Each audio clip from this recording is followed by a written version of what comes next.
Bonjour et bienvenue pour ce webinaire sur le système de digital publishing d'Aquafadas.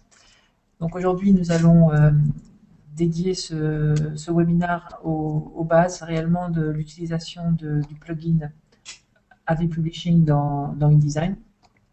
Donc je vais prendre pas à pas toutes les notions nécessaires pour comprendre comment fonctionne ce plugin et comment créer les premiers enrichissements dans des documents. Et ensuite les visualiser dans une application de test qui permettra de se rendre compte de ce qu'on fait. Donc, au niveau des plugins, ils sont disponibles sur avpublishing.com. Donc, je vous invite si vous n'avez pas encore fait, à créer un compte pour pouvoir accéder aux dernières versions du plugin.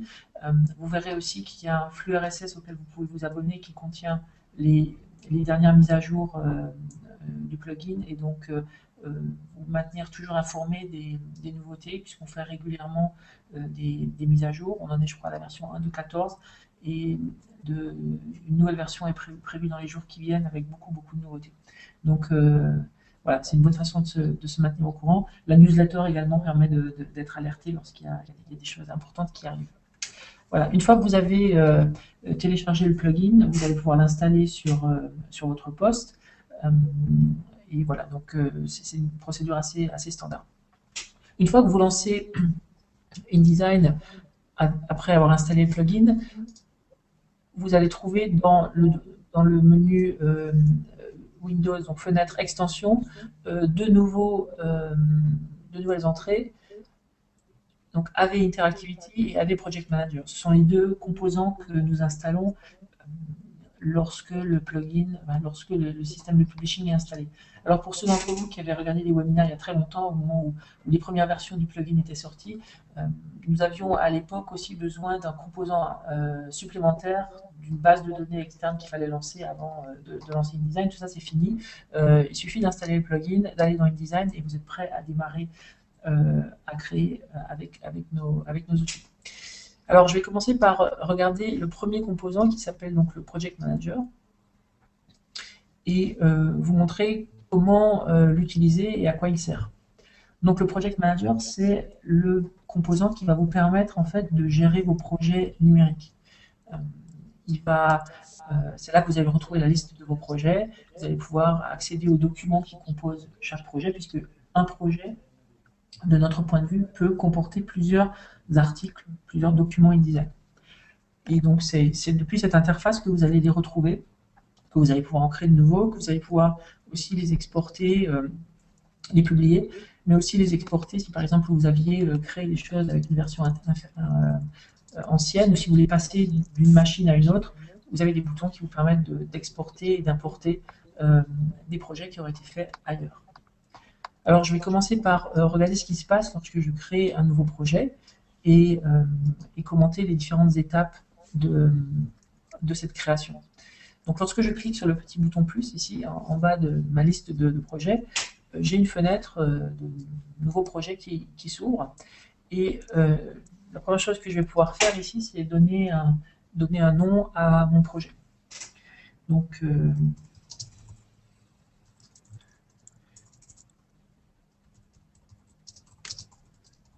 voilà.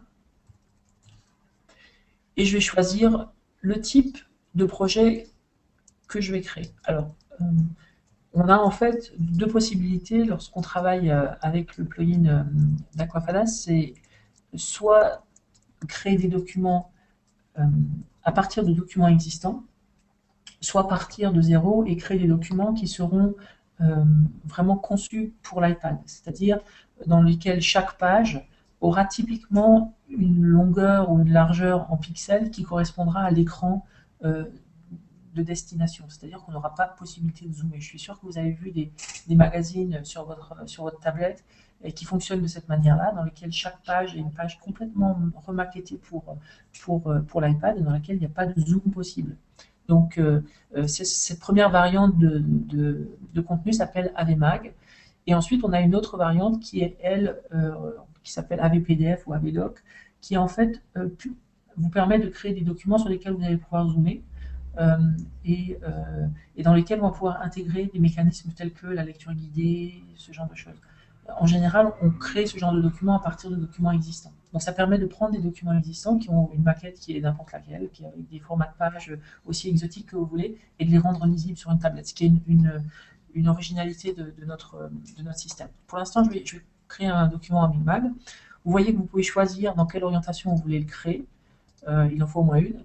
Et là, pour l'exercice, je vais montrer comment on travaille avec deux orientations en parallèle, donc horizontale et verticale. Ensuite, je peux choisir pour quel périphérique je vais le créer. C'est-à-dire, est-ce que je vais le faire plutôt pour un iPhone, pour un iPad? Ça va déterminer en fait la taille de mes pages. Voilà. Donc, moi, je vais faire un document pour iPad. Voilà, je clique OK. Et donc, mon nouveau projet avec l'identifiant 15 a été créé, c'est de type AVMag, et je vois sur la droite sa structure. Pour l'instant, elle est vide, puisque j'ai encore rien fait dans ce projet. Donc, je vais commencer par rajouter des pages. Alors, au début, je suis obligé de travailler comme ça, puisque j'ai même aucun document InDesign qui supporte ce projet. Donc, je vais commencer par rajouter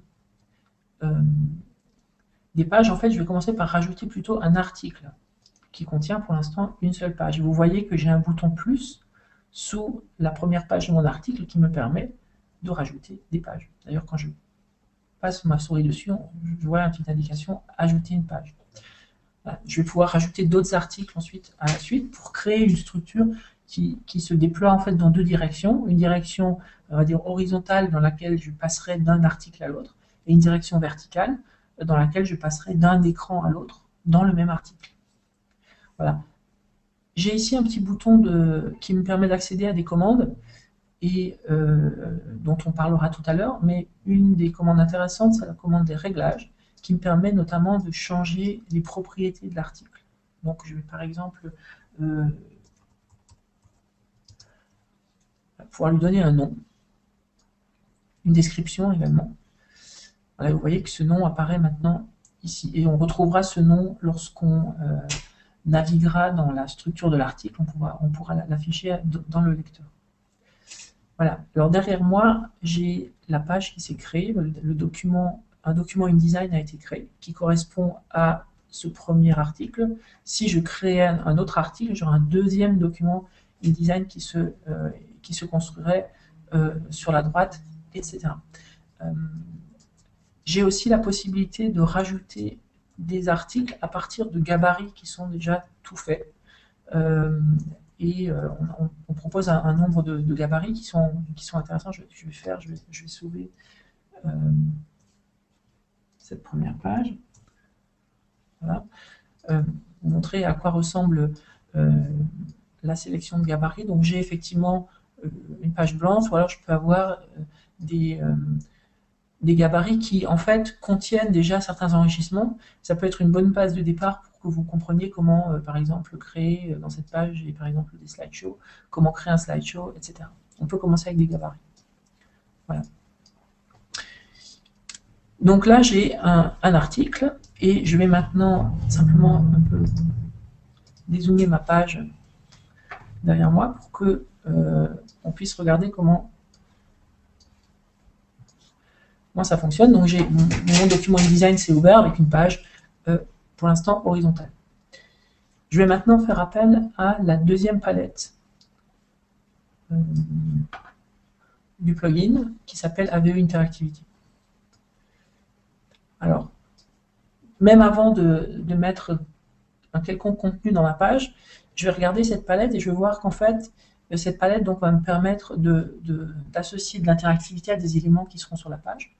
Mais cette palette me permet aussi de visualiser les deux orientations, parce que rappelez-vous que j'ai choisi deux orientations de ma maquette. Donc si je clique par exemple sur le vertical, je vois que derrière, le document InDesign maintenant me montre l'orientation verticale. Donc je vais pouvoir travailler dans le vertical, repasser dans l'horizontal, etc. Voilà, donc à partir de cette palette, je vais pouvoir modifier ce comportement. Alors on va commencer par créer un contenu.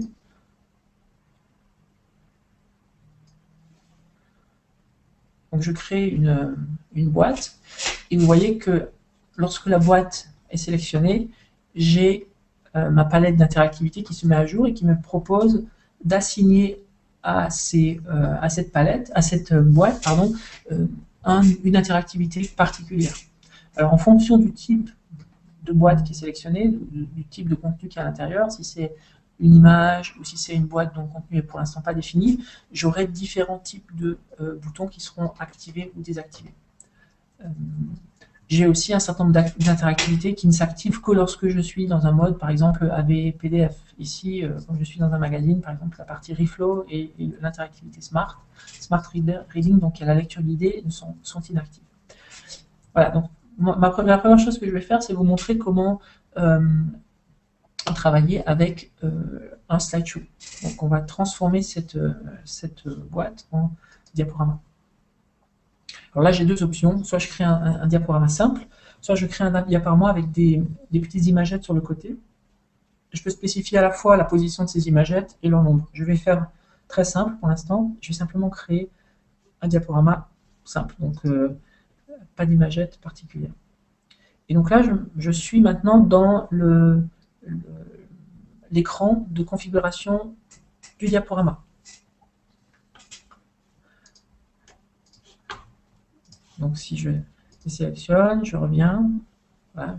J'ai donc ici les propriétés du diaporama. Vous voyez qu'une des propriétés, c'est déjà de dire que ce diaporama est visible dans cette orientation. Je peux choisir d'avoir un élément visible ou invisible dans une orientation ou dans une autre, ce qui me permet par exemple de créer un diaporama d'une certaine forme en verticale et d'une autre forme en horizontale. Sinon, ce sera le même diaporama qui sera utilisé dans les deux orientations. J'ai un certain nombre d'options générales sur le diaporama, sur lesquelles je vais revenir tout de suite. D'abord, je vais commencer par ajouter un certain nombre d'images dans mon diaporama. Voilà, donc je vais par exemple aller chercher des images ici. Donc je vais choisir avec leur vignette. Voilà, je vais en prendre deux pour commencer. Voilà, donc j'ai deux images qui sont insérées dans mon diaporama, dans cet ordre-là, que j'ai spécifié. Et vous voyez sur la droite une prévisualisation de l'image telle qu'elle apparaîtra dans la boîte de ma page. Donc en particulier, je vois ici un rectangle qui est le rectangle qui correspond à la boîte, à la géométrie de ma boîte. Et donc je peux prendre les poignées et retailler ce rectangle, mais vous voyez que je garde toujours le même aspect d'image, aspect ratio, lorsque je fais cette opération. J'ai des petits boutons ici qui me permettent d'optimiser la boîte pour l'image en question, pour en voir le maximum. Voilà, donc ça c'est une première chose. Donc je peux complètement choisir le cadrage de mes images ici. Je peux leur rajouter une légende. Je peux choisir d'afficher cette légende dans tous les cas ou lorsqu'elle est en plein écran uniquement. Voilà. Donc ça, ce sont les options qui sont associées à chacune des images. Je vais aussi pouvoir, par exemple, déterminer si je veux que l'animation, c'est-à-dire le passage d'une image à l'autre, se fasse de façon entièrement manuelle ou se fasse de façon automatique. Là, je vais choisir de l'avoir automatique avec une transition d'une seconde et une durée d'image de 3 secondes.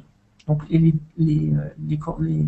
durées sont toujours exprimées en millisecondes, donc faites attention lorsque vous spécifiez des durées.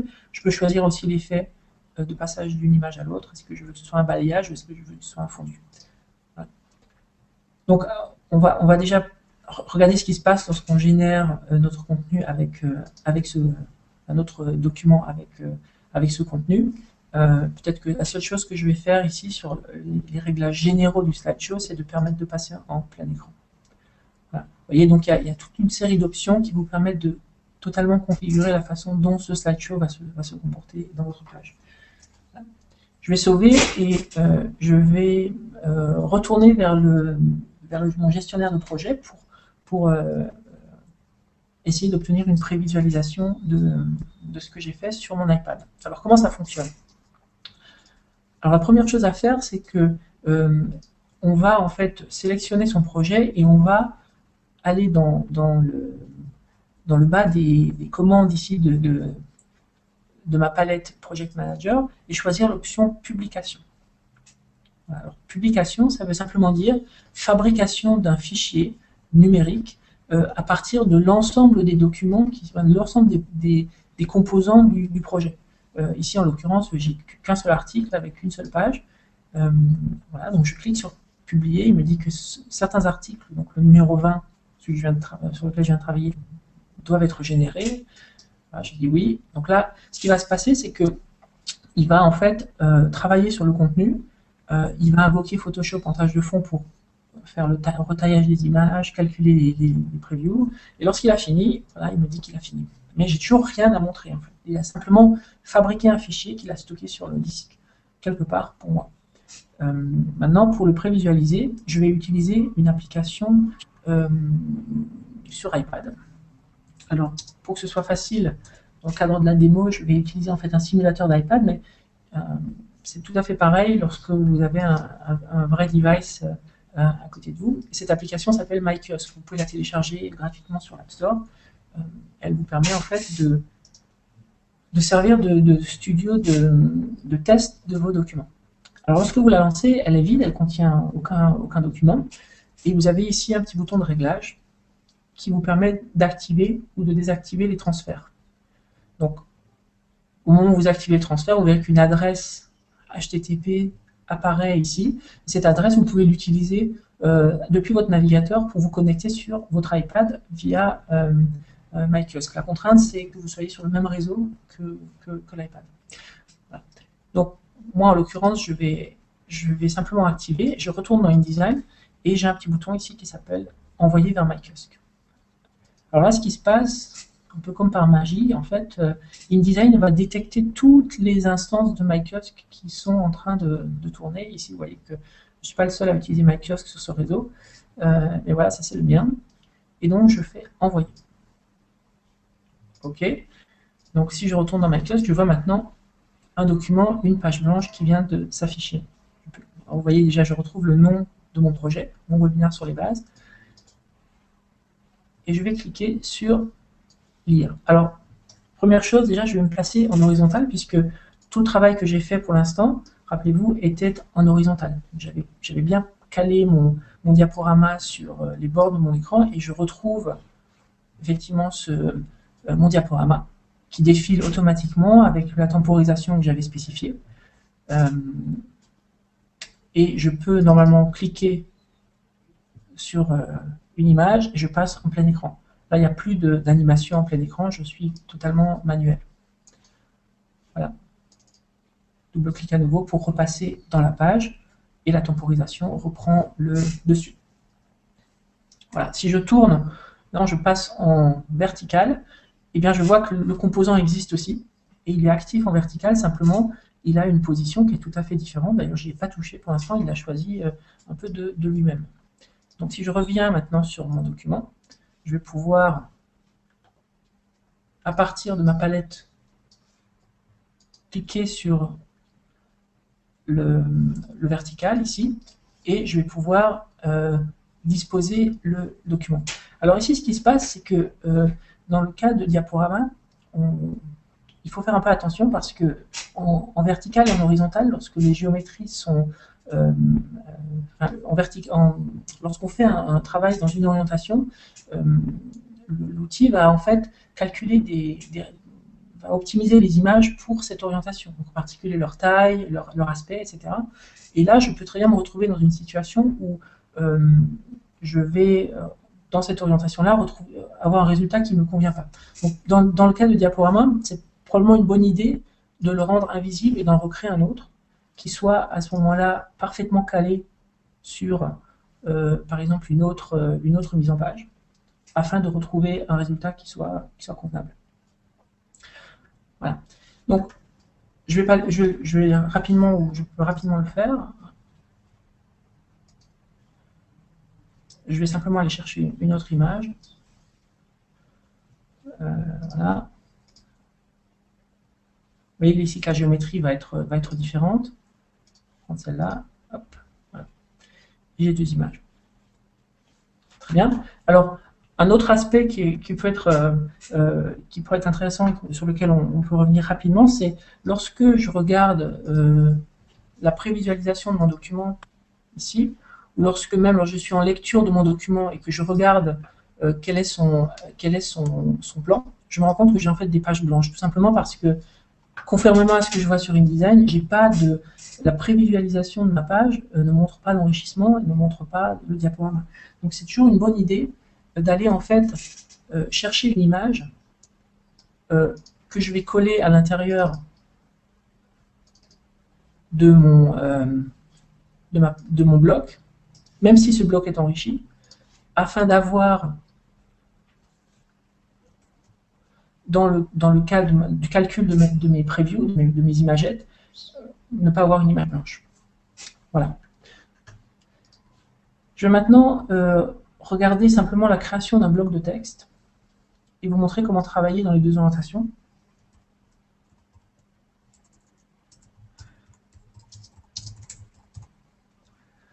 Voilà. Pour illustrer en fait le principe du travail conjoint dans deux orientations différentes. Voilà, donc là je viens de créer un bloc de texte très simple. Et si je change mon orientation, vous voyez que ce bloc de texte existe aussi dans cette orientation-là. Alors, ce qui est possible de faire, c'est de prendre ce bloc et de changer sa géométrie dans cette orientation. Ça va avoir aucun effet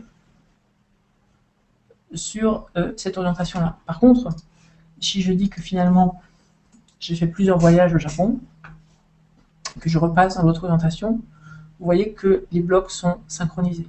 Donc, vous allez pouvoir créer du contenu dans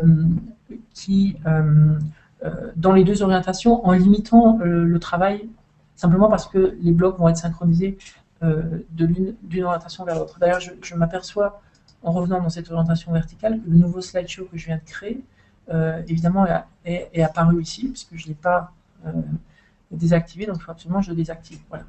Donc en horizontal, j'aurai bien ce slideshow-là, et lorsque je repasse en vertical, j'aurai cet autre. Voilà.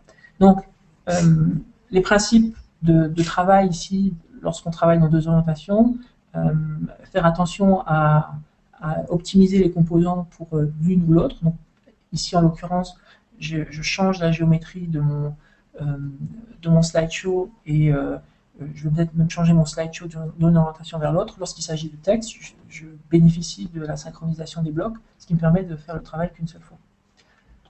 Voilà. Donc ça, c'est la base sur deux types de composants. Ce que je vais maintenant vous montrer, c'est la possibilité de rajouter un certain nombre d'actions, donc d'utiliser une mécanique qui en fait vous permet de rajouter de l'interactivité dans vos créations. Donc ce que je vais faire, c'est que je vais créer un bloc ici, et je vais aller chercher une image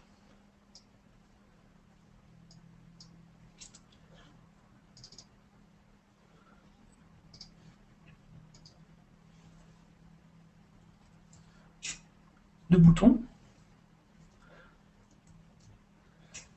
Voilà. Donc, cette image, je vais la transformer en bouton. Pour faire ça, je vais simplement cliquer sur l'enrichissement bouton, et ce qui m'ouvre en fait un panneau d'édition qui me permet d'associer des actions. Alors, le concept d'action, je vais y passer quelques minutes pour vous expliquer en fait comment ça fonctionne et quelle est l'idée derrière.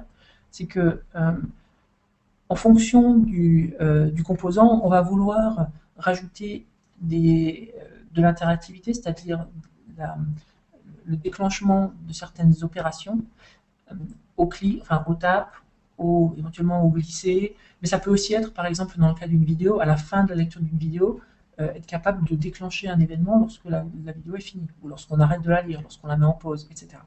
Et ça, on le fait via un concept d'action. Alors, dans le cas d'un bouton, j'ai un seul type d'action qui peut être utilisé, puisque c'est l'action au toucher du bouton, au taper du bouton. Et donc, lorsque j'ai sélectionné mon bouton, je vais pouvoir maintenant associer au tap une ou plusieurs actions. Je vais pour l'instant choisir d'utiliser une action de pop-up. Donc, je choisis le type d'action et je la crée. Alors, je peux en rajouter d'autres ensuite. Je peux aussi lancer la lecture d'une vidéo, par exemple, ou etc. Donc, chaque action va avoir son interface spécifique pour la paramétrer. Ici, je vais maintenant, j'ai choisi de faire apparaître un pop-up, donc je vais pouvoir par exemple dire quel type de pop-up il s'agit. Je vais choisir un pop-up full screen, c'est-à-dire pas un pop-up natif iPad avec la petite flèche, mais un pop-up qui va simplement prendre le dessus sur l'écran, assombrir l'arrière de l'écran et afficher du contenu. Maintenant, je vais spécifier quel type de contenu je vais mettre à l'intérieur. Et donc là, simplement en cliquant sur créer, j'ai le choix entre 3 types de contenus. Donc, je peux choisir de mettre une vidéo, je peux choisir de mettre une page HTML ou un slideshow.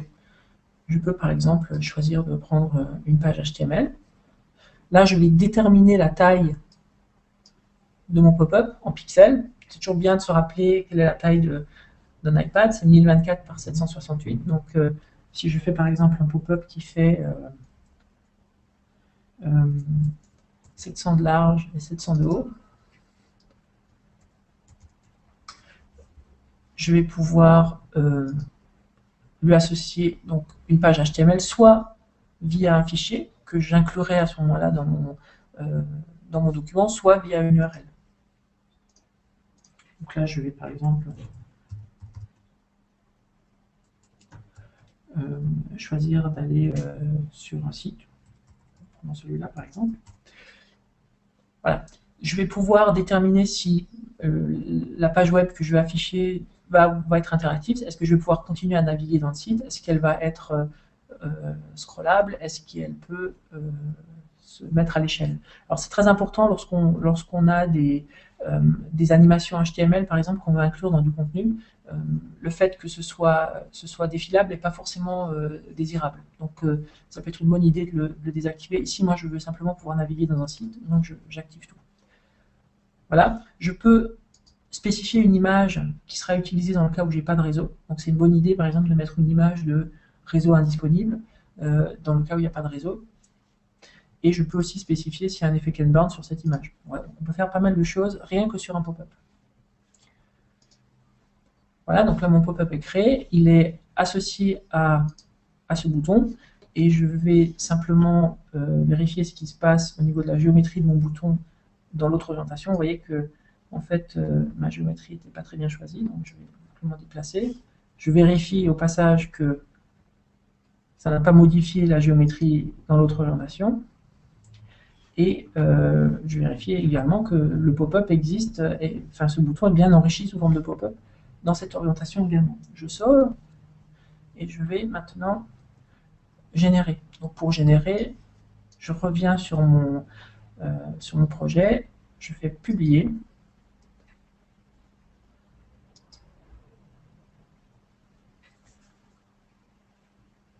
Voilà.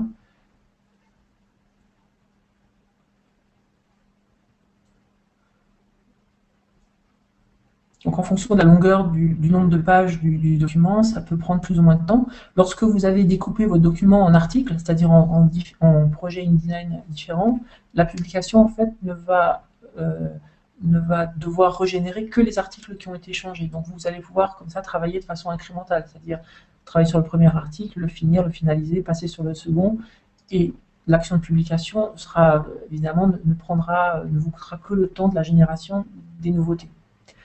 Voilà, donc là, la publication c'est fini, je vais l'envoyer vers ma kiosque. Voilà, donc pour sortir, ici, il suffit de cliquer sur la partie haute de l'écran, enfin, vous cliquez en fait n'importe où dans la page pour afficher le bandeau qui permet de retourner vers la home.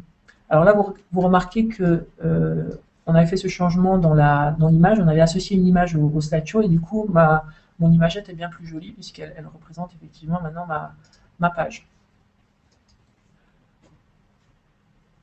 Voilà, donc je trouve comme je l'avais conçu mon slideshow vertical, qui est différent de mon slideshow horizontal.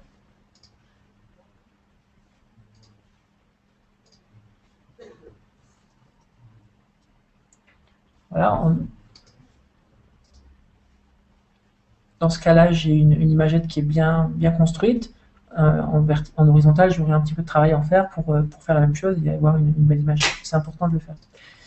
Je vais pouvoir cliquer sur mon bouton et j'ai donc un pop-up qui s'affiche, qui s'est simplement fait une zone d'affichage qui fait donc 700 pixels de côté, parce que c'est ce que j'ai spécifié, et qui contient, en l'occurrence, ici un site dans lequel je peux normalement naviguer. Voilà. Et vous voyez que le pop-up, enfin le contenu est scrollable, puisque j'ai pas désactivé cet aspect de la page web. Alors je clique à l'extérieur, il disparaît. Donc, on a vu un certain nombre de choses extrêmement simples. On a créé un slideshow, on a expliqué comment fonctionnait le mode d'édition horizontal, vertical. On a regardé rapidement comment fonctionnaient les actions, donc associer par exemple un pop-up à un bouton. On peut faire des choses plus sophistiquées. Ce que je vais faire, c'est simplement reparcourir un certain nombre d'éléments et vous montrer quelles sont les possibilités. Là, par exemple, je reviens sur mon slideshow. Chaque image, on l'a vu tout à l'heure, permet de contrôler le rectangle d'affichage. Mais vous voyez que j'ai aussi un bouton action associé à chaque image. Donc je vais pouvoir rajouter des actions sur chacune des images de mon slideshow. Et vous voyez que j'ai même deux types d'actions que je peux rajouter. Une action au scroll et une action au toucher. Voilà, donc les actions sont extrêmement explicites. Je vais avoir une action qui me permet d'aller vers le web, d'aller vers un article donné, d'afficher un pop-up, c'est celle qu'on a utilisée tout à l'heure, de changer la visibilité d'un objet. Je vais pouvoir rendre visible un objet ou le rendre invisible, simplement parce que je touche un bouton, j'arrive dans une image particulière de mon slideshow. Donc vous pouvez créer des interactivités vraiment intéressantes. Imaginez par exemple d'avoir un slideshow qui va pouvoir contrôler le fond de votre page. Il suffit dans votre page de mettre un autre slideshow et de les coupler, c'est-à-dire que lorsque je déplace le premier, il va en fait interagir avec le second. C'est des choses qu'on fait assez régulièrement dans le cas par exemple où on veut avoir une légende sous une image, sous un slideshow. Lorsqu'on passe d'une image à l'autre dans le slideshow, on peut passer d'une légende à l'autre en dessous simplement en utilisant cette mécanique. Voilà. Je vais simplement peut-être pour finir vous montrer comment intégrer un objet aussi simple qu'une vidéo. Donc, alors, je vais simplement allouer une zone ici pour mettre une vidéo. C'est pas une maquette très jolie que je suis en train de construire, mais l'idée c'est vraiment de pouvoir montrer comment les différents objets fonctionnent. Et vous verrez que d'un objet à l'autre, les réglages sont vraiment les mêmes. On essaie d'utiliser les mêmes terminologies et les mêmes paradigmes en fait. Donc là, je vais en fait associer une vidéo. Donc de la même manière, lorsque j'associe une page web, j'ai toujours le choix entre est-ce que ma vidéo est fournie sous forme de fichier ou est-ce qu'elle est fournie sous forme d'URL, c'est-à-dire j'utilise une vidéo en streaming qui existerait quelque part sur le web. Donc on a toujours cette boîte ici qui contient ce petit triangle. Lorsque vous cliquez sur le triangle, vous avez le choix entre deux options. L'option URL ou l'option fichier. C'est pareil pour les pages HTML, on a cette option-là aussi.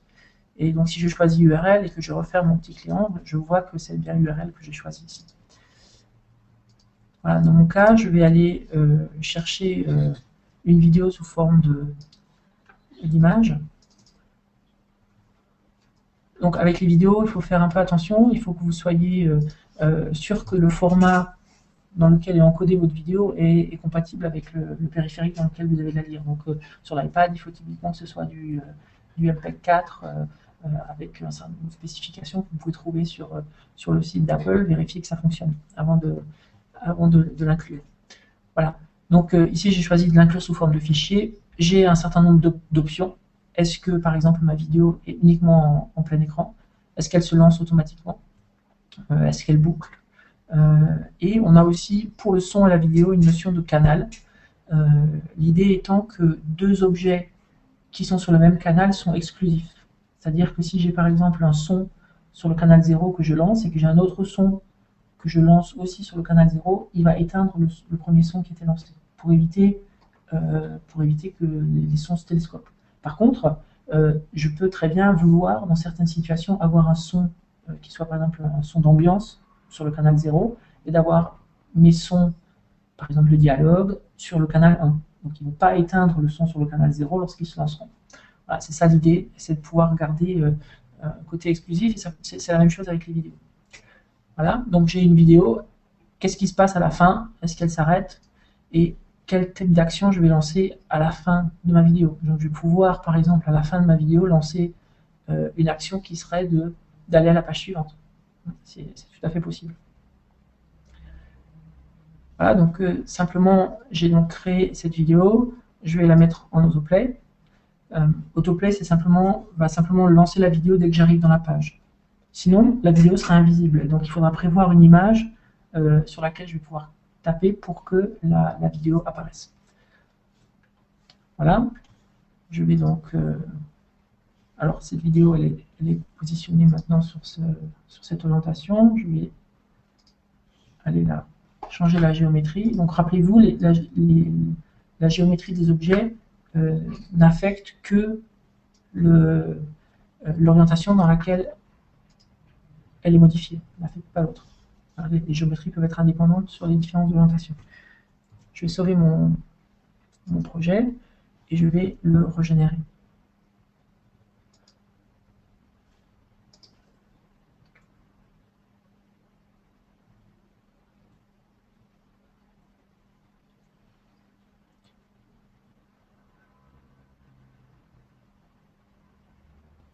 Alors, il peut arriver dans certaines situations qui sont par exemple des situations où la mémoire de votre machine est un peu stressée, que certaines images ne soient pas générées telles qu'elles devraient l'être, ou soit que la génération échoue. Et donc ça, vous allez le voir immédiatement lorsque vous allez consulter votre fichier. Vous verrez par exemple un poisson apparaître à la place de l'image. Donc ça, c'est simplement le signe que la génération pour cette image a échoué. C'est en général lié à un problème qui peut être survenu dans Photoshop, ou le fait que l'ordinateur était un peu stressé. Donc une bonne idée, c'est d'une part d'aller voir Photoshop. Ici, j'ai ouvert Photoshop et je vois que j'ai aucune image en attente, j'ai aucun fichier ouvert, donc ça c'est bien. Quelquefois, ça peut arriver que certains fichiers soient mal refermés, donc la mémoire soit consommée pour rien. Donc si ça vous arrive, soit quitter Photoshop, soit fermer l'ensemble des fichiers. Vous savez que Photoshop peut prendre beaucoup de mémoire lorsqu'il travaille, et puis relancer. Voilà, donc là la génération c'est terminé. Je vais envoyer dans MyKiosque. C'est terminé. Autre petit point intéressant, important, disons, lorsque vous générez plusieurs fois un document dans MyKiosque, vous allez voir qu'on ne va pas le remplacer. En fait, on rajoute un nouveau document à la suite de ceux qui ont été générés. Et donc, au bout d'un moment, on peut se retrouver avec beaucoup d'icônes qui se ressemblent et on ne sait plus quel est le dernier document. Donc, veillez bien à ce que le critère de tri soit par date d'addition, par date d'ajout. Ce qui fait que le premier document est en fait le dernier document ajouté, ce qui est donc celui qu'on va vouloir regarder.